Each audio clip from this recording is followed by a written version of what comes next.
So this project demonstrates, I think, how far Silicon Valley has come architecturally.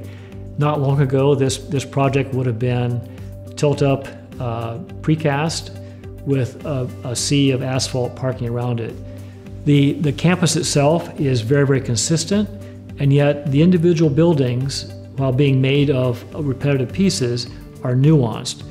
The fluid form, the way that light moves across it, and around it throughout the day, the variation of the depth of facade that responds to the solar orientation is subtle but very, very rigorous, very interesting, and very carefully and well made.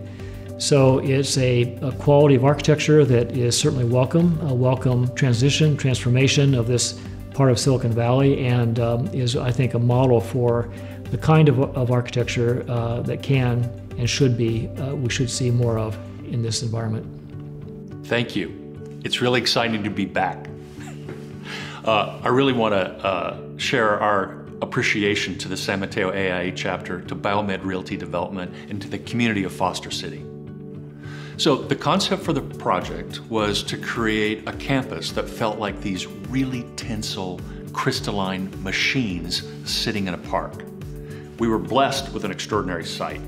Here's 17 acres that sit at the edge of a slough and just by the edge of the bay.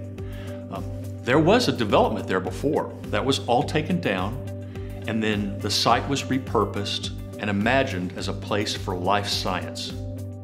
Because of the absence of a notable surrounding, one of the things that was most important for the project and for the development success was to create a there. And so the way we achieved it was by using what we thought of as machines in the park.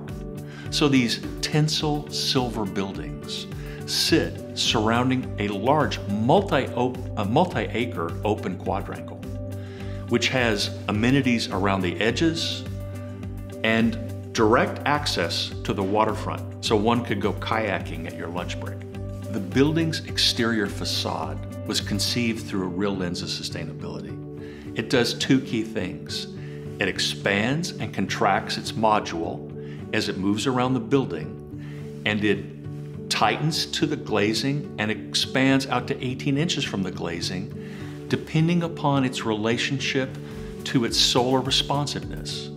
Where it's north-facing, the curtain wall goes tight. As it moves to the south, it expands out and the vertical fins narrow, so that you're always modulating the response of the skin design to its solar relationship of its environment. Although there are 4 buildings, no 2 buildings ever look alike from any vantage point because they're each responding in a unique way because of their own orientation. Human-centric design was a central tenet of the way we approached the project. It was quite simple, actually.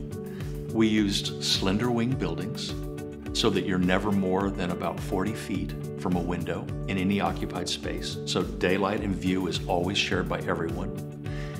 And on the ground plane, we reserved most of it for an open park.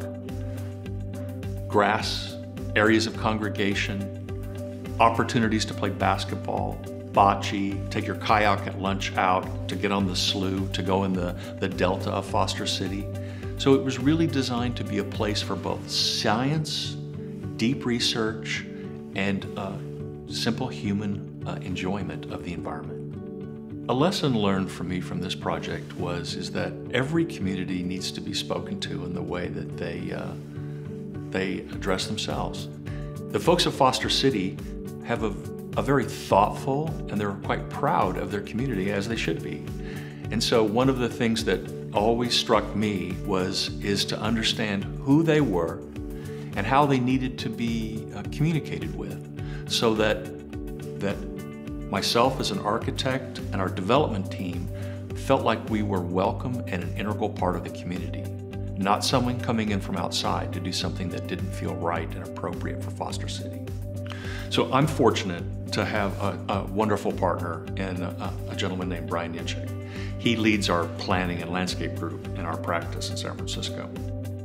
And from day one, Brian and I designed this project together because it was as equally important for the architecture, the sitescape, and the landscape to be conceived as one. You couldn't separate them at all. They were really thought of as a totality. And for any emerging professional, I would encourage you to make sure that when you're finding an opportunity to do something with another professional discipline, find the right partner, and what you'll find is that the outcome is going to be far more extraordinary than you could have ever anticipated.